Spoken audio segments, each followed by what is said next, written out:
Assalamualaikum warahmatullahi wabarakatuh.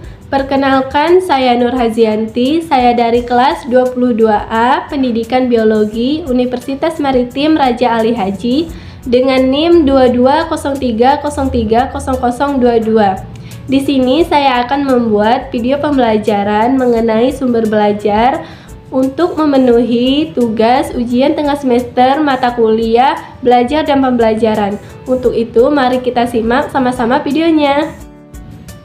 Adapun topik pembahasan yang akan saya jelaskan yaitu: pertama, pengertian dari sumber belajar, yang kedua, jenis-jenis sumber belajar, yang ketiga, bentuk sumber belajar, dan yang keempat yaitu manfaat dari sumber belajar. Sumber belajar adalah semua sumber baik berupa data, orang, dan wujud tertentu yang dapat digunakan oleh peserta didik dalam belajar, baik secara terpisah maupun secara terkombinasi, sehingga mempermudah peserta didik dalam mencapai tujuan belajar. Materi selanjutnya yaitu jenis-jenis sumber belajar. Jenis-jenis sumber belajar terbagi menjadi dua. Yang pertama yaitu sumber belajar yang dirancang, dan yang kedua yaitu sumber belajar yang dimanfaatkan.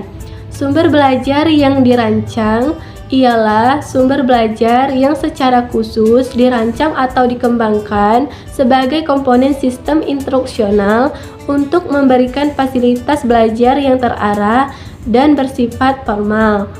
Sedangkan sumber belajar yang dimanfaatkan adalah sumber belajar yang tidak didesain khusus untuk keperluan pembelajaran dan keberadaannya dapat ditemukan, diterapkan, dan dimanfaatkan untuk keperluan pembelajaran. Materi berikutnya masuk topik pembahasan ketiga yaitu bentuk-bentuk sumber belajar. Bentuk-bentuk sumber belajar terbagi menjadi 6. Yang pertama ada pesan, yang kedua orang, yang ketiga bahan, yang keempat alat, yang kelima pendekatan, metode dan teknik, dan yang terakhir ialah lingkungan. Yang pertama itu ada pesan. Pesan terdiri dari informasi, bahan ajar, cerita rakyat, dongeng, hikayat, dan sebagainya. Saya memberikan contoh dari cerita rakyat Malin Kundang. Yang kedua ada orang. Orang terdiri dari guru, instruktur, siswa, ahli, narasumber, tokoh masyarakat, pimpinan lembaga, tokoh karir, dan sebagainya. Saya memberikan contoh di atas yaitu guru yang sedang mengajar. Yang ketiga yaitu bahan.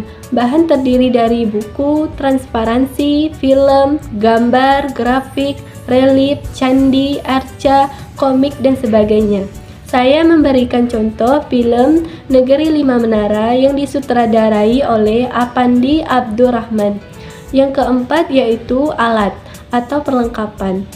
Terdiri dari perangkat keras, komputer, radio, televisi, VCD atau DVD, kamera, papan tulis, generator, mesin, mobil, motor, alat listrik, dan lain-lain. Saya memberikan contoh gambar papan tulis.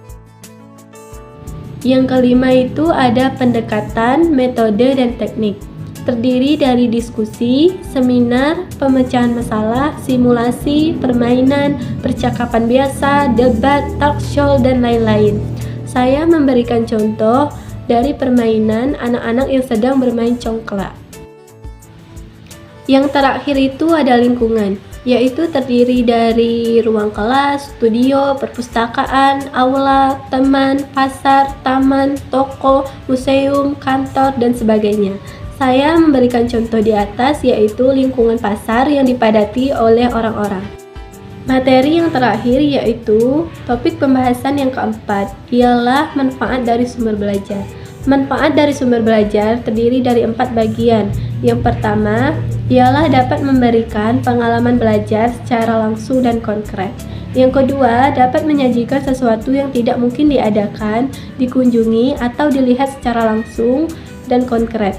Yang ketiga, dapat menambahkan dan memperluas cakrawala sajian yang ada di dalam kelas.